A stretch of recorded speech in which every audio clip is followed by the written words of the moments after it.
Hey there, welcome to another episode of the Loan with Jen podcast. Whether you're listening to us where you listen or whether you're watching us on YouTube, we have a treat for you today, and it's all about condos, condominiums. And I have our very own Legacy. I work at Legacy Mutual Mortgage, and Chelsea Stevens. Chelsea, thank you for joining us today. Chelsea has been in the mortgage business. I just found this out about you. I didn't know. Almost as long as I have. I have you beat by 1 year. So 1996, she got in. I was 1995. And Chelsea, you've been a processor. Tell us about all your experience so that we can give you some credibility. Yeah. So in 96, I started out as a processor assistant, just helping processors. And the only job I don't think I've held in mortgage is in the product development field. I've underwritten, I've audited, I've closed. My specialty has been property for the last, 12 or 13 years, where I've, reviewed appraisals and helped approve condominiums. That's been my specialty for about the last 12 or 13 years of my 20 plus year career, really diving into condos. Yeah, condos and appraisals have been my niche for a while now. I worked for DHI, DR Horton, and that's where I got into appraisal review and condominium approval. And that's where I really honed my skills there with them with the collateral review. So that is what we are talking today. So Loan with Jen, thank you for tuning in wherever you watch or listen to us. So my goal is everything mortgage education, real facts, no BS. So this episode is the no BS version of condominiums. So I kind of prepped Chelsea before, but I went over so this is all unscripted, y'all, but she is major expert. And I know a thing or two. So between the two of us, the goal here of when you're watching or listening is that you understand that condominiums are just different. So I want to just start, Chelsea, on why did underwriters even care about all these questions about a condominium? Why are they different? Give us just the Reader's Digest quick version of that. Sure. So condos, they're different, agencies, your FHA, your Fannie Mae, your Freddie Mac, your VA, they look at them differently simply because they're different because of how they're governed, how they're ruled. Your neighbor in a condo has a lot of influence on how your home is run, what you can do with your home, how your repairs are done with your home, how your dues are spent.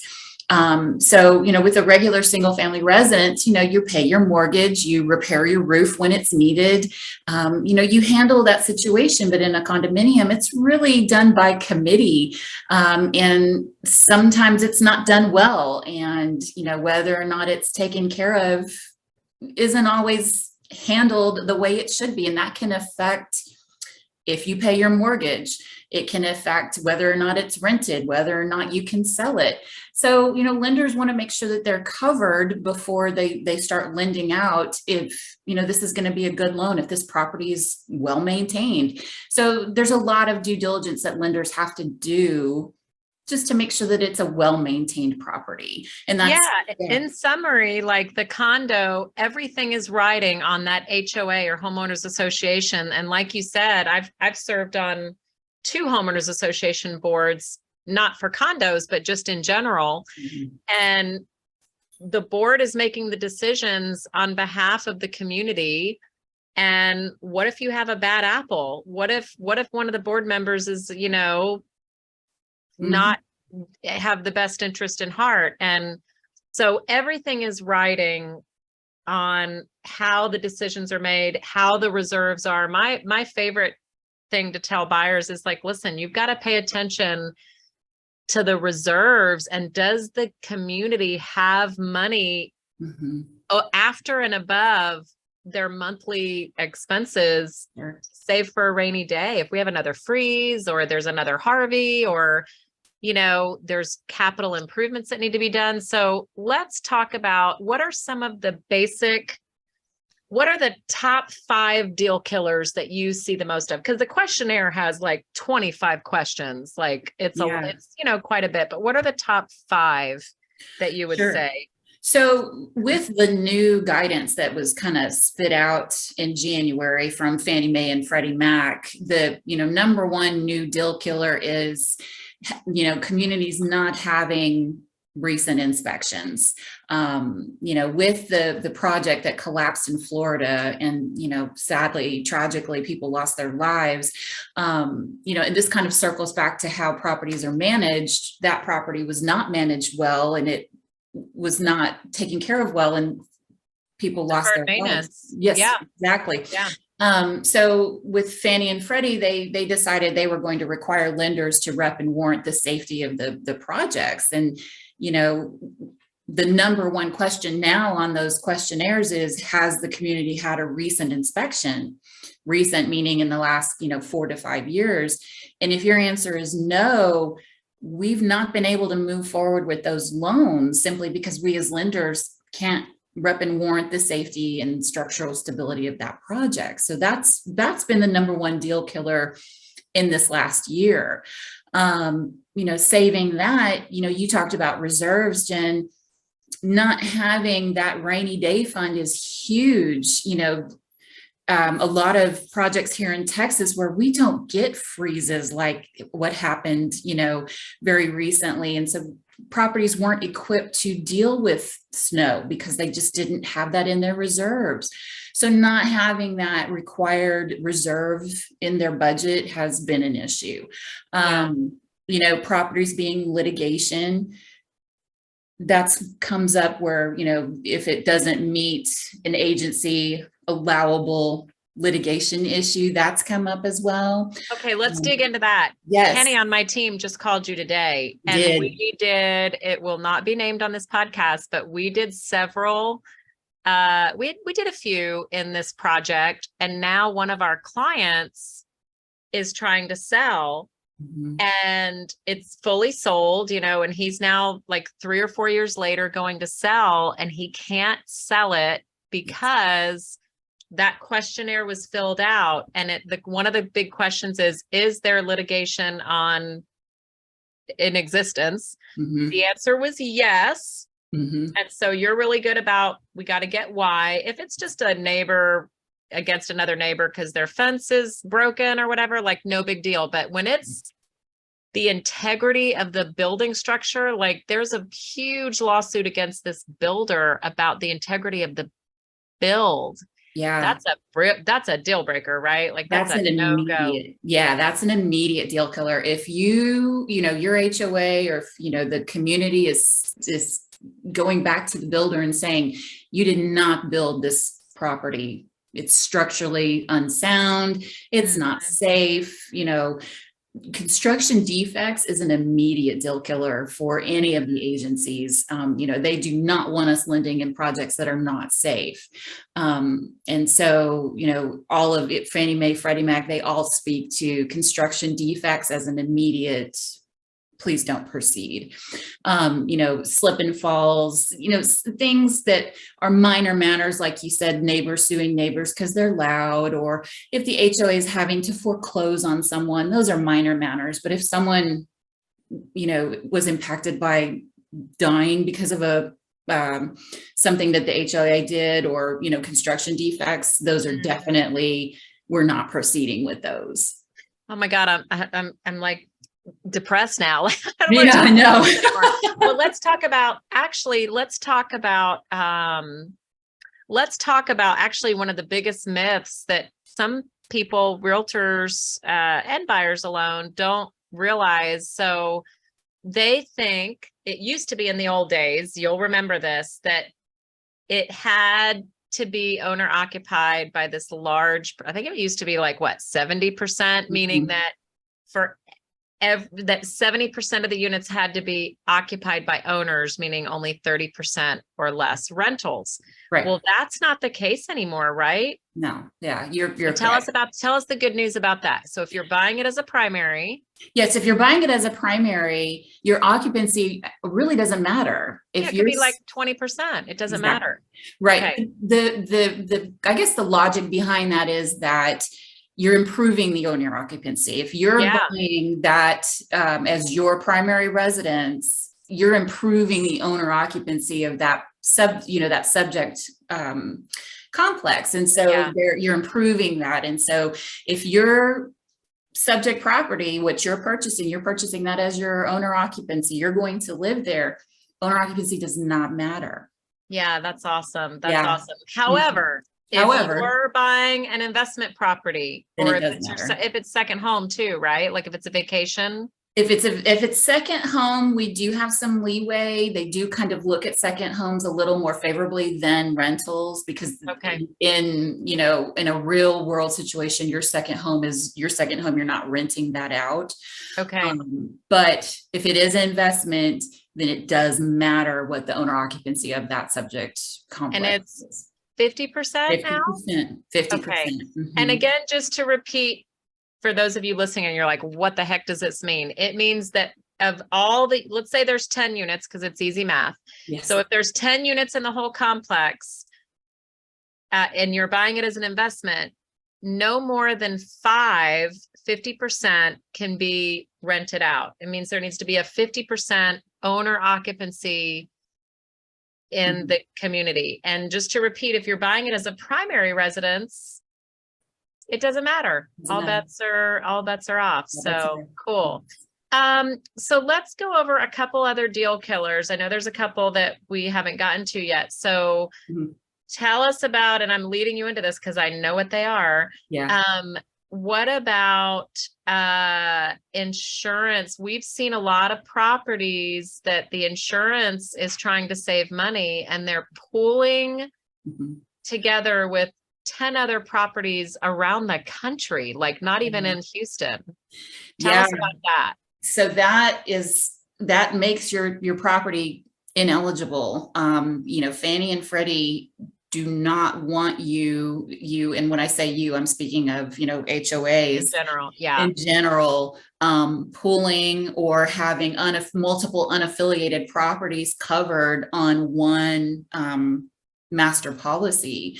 Fannie Mae actually rewrote their guidelines a few years back, specifically calling out that makes that project ineligible. And the reason behind that is, what if there's a catastrophic event in one of them that kills that policy? What about the other ones that it's covered under? So, it does not benefit your community to, you may think, oh, we're saving money here, but in the long run, you've now become ineligible for the mainstream Fannie Mae, Freddie Mac. I mean, FHA also has wording as well. So you've killed your ability to use those agencies as financing. And then in the event of some catastrophic event, then you have an issue with your insurance as well. So you may think that your premium is, pocket friendly, but in the long run, does it really help your community? Something to chew on, if that's something your HOA is thinking about doing. Yeah, it's something that the average homeowner doesn't even think about. So another one is percent dues delinquent. Do you have this come up very often, where more than 15% of the HOA dues are more than 30 days past due? It used to come up a lot. I have not seen it recently, but it does here and there come up. Yeah, it will come up. And how it looks is, if they're not paying their dues, right? If they're not paying their dues, how are they collecting their funds to deal with things, right? If everyone's past due, on Deferred their dues. maintenance. Yeah. They Exactly. can't keep up normal amenities. Yeah. Right. They get behind. Yeah. Yeah, exactly. So if they're not collecting their dues, they can't keep up with normal amenities, much less keeping up with extras that may or may not come up. And so, there's that issue. And then what's the foreclosure rate going to be if the people aren't even paying their main dues? It's just a trickle effect. If they're not paying their dues, how well maintained is that property? It seems like it's a trickle effect. When you have a high delinquency of HOA dues, generally, what does that project look like? It's usually goes hand in hand with not a well-maintained property. So what's another one that I might have left out that you kind of see often? I know there's one or two more. We discussed litigation, we discussed budget, we discussed insurance. Those are really the high points that we're seeing, and really the new guidelines are really the ones that are just really hammering our ability to close the loans at this time. And it's really hard. It's really frustrating because it's not something that we're used to seeing. We're not used to seeing HOAs get inspections, but that's something that is definitely coming up that we're just not having. I luckily on the ones that I've done, because I finance probably one or two condos a month. You do, at least we have quite a few in Houston, and I haven't, luckily, knock on wood, had that come up. And so even if it's not a high rise, it's a big deal. Like even if it's just a regular 1 or 2 story. Yeah. Unfortunately, the agencies have not differentiated between 50 stories and 2. Okay. It's something that everyone's kind of pushing back a little bit and saying, what's the risk really in a 2-story versus a 50? I can see a high rise being more of a risk than a 2-story. Why are they treated the same? And I think it's something that they're thinking through, but at this time, there's just not been that discussion or that kind of waiver just yet, unfortunately. So one other that I'll mention, it doesn't come up often, but I've had it happen, is where there's not Fidelity bond insurance. And most people are like, what the heck is that? Yeah. So tell us, and it has to do with HOA, and it's an extra, it's not homeowners, it's not insurance if the building burns down, but Fidelity bond, like what is that? Yeah. So Fidelity, thanks for bringing that up. Fidelity is, it insures the money that's in the HOA's control. So, I'm Jenny Whatchadoodle and I work for the HOA and I get a wild hair and I decide I'm going to Vegas, you're a bad employee, or but it protects the board members as well. What if you get a shady board member in there? Exactly. So if, let's say, the homeowners, where this comes into play is that, let's say the homeowners sue someone on the board because they're, I don't know, making stupid decisions, right? So it protects the HOA and the board members against criminal activity, right? From a bad player. Yes. So there's the protection of the homeowners. There's protection for the homeowners. In your instance, there's protection if one of the board members goes rogue. There's protection for criminal cyber crime. There's levels of protection for that Fidelity, and each agency requires a certain percentage of Fidelity, what they deem a required amount. And a lot of time, and I think it can get spendy. And so for your smaller communities, it might be more than what they feel like they can afford. So getting it increased sometimes is difficult. If they're not able to, if they have to go to a board meeting to do it and they're not scheduled to do that for a while, that's actually been a hurdle. Well, I can't increase it till we go to a board meeting, and we don't have a board meeting for 6 months, so that is actually will come up as an issue, having that Fidelity requirement. So I will say, I want to just kind of wrap it up with the process that we go through. And by the way, if you're listening, even if you end up not buying a condo, the diligence really is the same, or should be the same, on a single family. I one time bought into a single family neighborhood and had no idea that they are running on fumes, that the developer was not, I mean, he was in it for himself, not, and he didn't set up the bylaws correctly, and we weren't allowed to accumulate reserves. Well, lots come later, we got to do all these capital improvements and we didn't have enough money. So I mean, looking at the budget and looking at the bylaws really is important. And it's something that people don't think about. And definitely participate, whether you live in a single family neighborhood or condo, like go to the meetings, hear what's going on. It's the only way that you're going to be able to kind of have a voice. But okay, out of that rant, because I encourage everybody, because I've been on the board and then people complain and I'm like, yeah, well, get involved and then you can, tell me what to do. Just kidding. I didn't say that, but I thought it. My camera is acting weird today. But basically what we do when we get a contract for, and it's a condo. Now, by the way, this whole check doesn't have to happen on a townhouse. Correct. And why is that? Townhouses have HOAs. Why is it not as thorough as a condo? I've always wondered that. With a condominium, you are in that ownership with your other teammates, if you want to call that. And with townhomes, you're not, you own the dirt down and the dirt up in your townhome situation. You have more control of your own. Your own destiny. Absolutely. But there's common area. So there is common areas, and that does come into play. It's similar, like you were discussing with your, your PUDs, where you have common areas that you have to deal with, but it's not as inclusive as a condominium. It's not as close knit. Exactly. Yeah. Yes.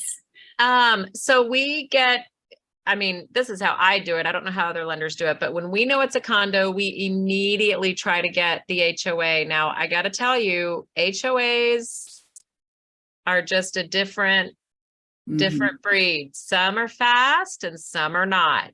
Mostly they're not. And especially now that there's more questions, the question about the integrity and the inspection and all that has really thrown HOAs for a loop. So they've got to consult their attorneys and this and that. And when you start talking about liability issues, so condo questionnaires don't just appear in 2 days. Like it's usually like we're getting a 10 to 14 day average turn time. So just know that it's really important to have a really good lender that knows condos, and, because not all listing agents know condos. And so it makes it a little difficult. But when we get a good realtor listing agent that understands condos, it's great because they help us. And, but the point is we get the condo questionnaire. We have to send our own lender questionnaire to the HOA directly that they have to fill out. And then we get that back. And then that's where Chelsea comes in. So we have a Chelsea, not everybody does, but Chelsea is great about turning that as quick as she can. I would say like 48 hours, maybe. About 48 hours. Yeah. But sometimes there's questions. So she'll review it and then she'll say, oh, what about this? There's a lawsuit. Get me info. What's it about? Who's the plaintiff? Who's the this? Who's the that?